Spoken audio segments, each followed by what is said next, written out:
अरुणाचल शिव मेरे शिव चैनल पर आप सबका स्वागत है। सबसे पहले तो आप सभी शिव भक्तों को कोटि कोटि प्रणाम। इस वीडियो में हम बात करेंगे भाद्रपद मास में शिव पूजा के बारे में। भाद्रपद में क्या विशेष चीजें हमें स्वामी को चढ़ानी चाहिए और किन किन द्रव्यों से शिव पूजा करनी चाहिए, क्या नैवेद्य स्वामी को इस महीने में अर्पित करनी चाहिए। बहुत सारे उत्सव आते रहते हैं। भाद्रपद महीने में भी बहुत प्रकार के उत्सव आने वाले हैं और बहुत विशेष समय भी आने वाले हैं शिव पूजा के लिए। इसलिए हमेशा एक शिव भक्त को एक्साइटेड रहना चाहिए। जिस प्रकार श्रावण मास में हमने बहुत सारे उत्सव किए, जिनमें एक भित्ति चित्रकारी भी आप लोगों ने की और साथ ही अभी प्राकृत मंडल, इस पूर्णिमा श्रावण मास की पूर्णिमा पर प्राकृत मंडल भी बनाए। इसी प्रकार से भाद्रपद मास में भी शिव पूजा के और भी विशेष समय आने वाले हैं।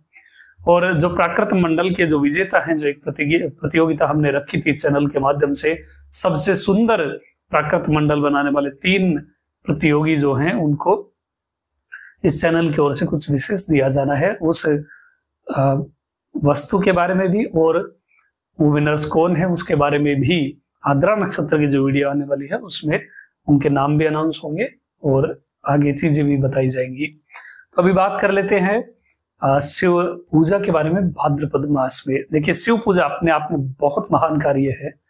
क्या कहते हैं, शिव पुराण में भी कहते हैं कि शिवलिंगम च भक्तम च पूज्यम मोक्षम लभे नरः, अर्थात शिवलिंग की पूजा करने से और शिव भक्त की पूजा करने से मनुष्य को मोक्ष का लाभ प्राप्त होता है।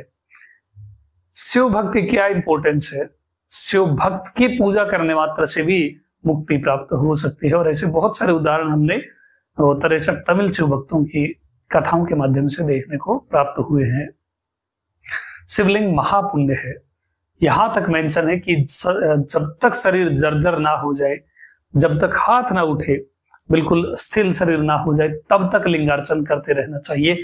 और जब शरीर काम करना बंद कर दे तब सूक्ष्म भाव से अपने हृदय के अंदर स्थित शिवलिंग की पूजा करनी चाहिए। शिवलिंग ही सबसे बड़ा महापुण्य है, शिवलिंग ही सबसे बड़ा धर्म है।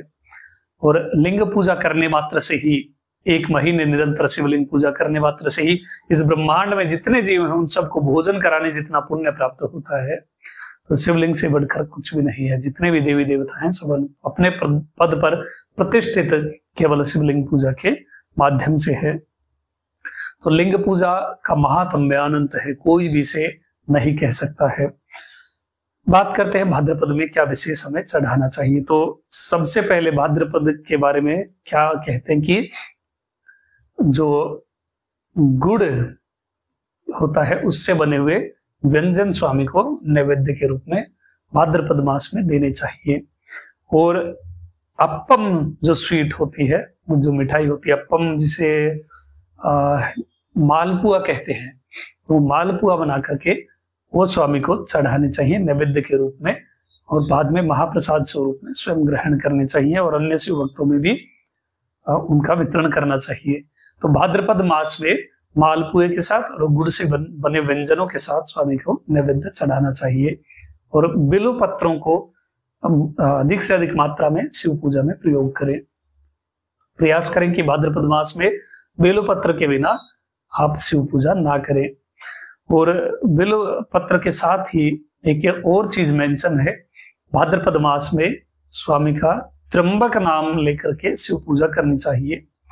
और बिल्व पत्र स्वयं भी एक शिव भक्त को ग्रहण करने चाहिए। नित्य ही कम से कम 1 बिल्व पत्र आप स्वामी के चरणों में अर्पित करके उस बिल्व पत्र को धो करके फिर आप उसे ग्रहण करें। शिव भक्त को निर्माल्य का दोष नहीं लगता है। जो शिव के ही शरणागत है, जिनके शिव ही सर्वस्व है, शिव ही जिनके माता है, पिता है, सर्वस्व है, जिनके आराध्य ही शिव है, जिनके हृदय में ही हमेशा निरंतर शिव रमते रहते हैं। स्वामी के अनेक प्रकार के निवास स्थान बताए गए हैं, जिनमें कैलाश है, मंदर पर्वत है, अरुणाचल साक्षात स्वामी है और काशी, केदार, बहुत सारे स्थान बताए गए हैं। किंतु एक और स्थान जो मेंशन होता है हमेशा, वो है शिव भक्तों का हृदय। शिव भक्तों के हृदय में स्वामी सदैव निवास करते हैं। इसलिए बिल्व पत्र स्वयं भी आप भाद्रपद मास में ग्रहण अवश्य ही करें। और प्रयास करें कि आप नित्य ही लिंगार्चन करें, क्योंकि वही समय सबसे बेकार होता है, वही समय अच्छा नहीं होता जिसमें शिव पूजा ना की जाती हो।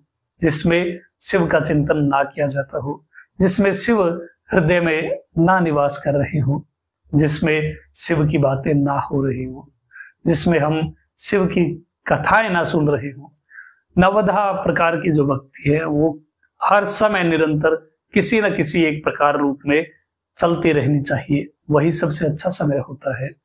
तो ये थी जानकारी भाद्रपद मास के बारे में। गुड़ से बने हुए व्यंजन आप नैवेद्य रूप में दे, बिल्वपत्रों से पूजा करें, त्र्यंबक नाम से स्वामी की अर्चना पूजा करें, त्र्यंबक नाम का ज्यादा से ज्यादा जाप कर सकते हैं और स्वयं बिल्वपत्र ग्रहण करें। अभी तक के लिए इतना ही। आपका दिन शुभ हो, महादेव कृपा करें। अरुणाचल शिव।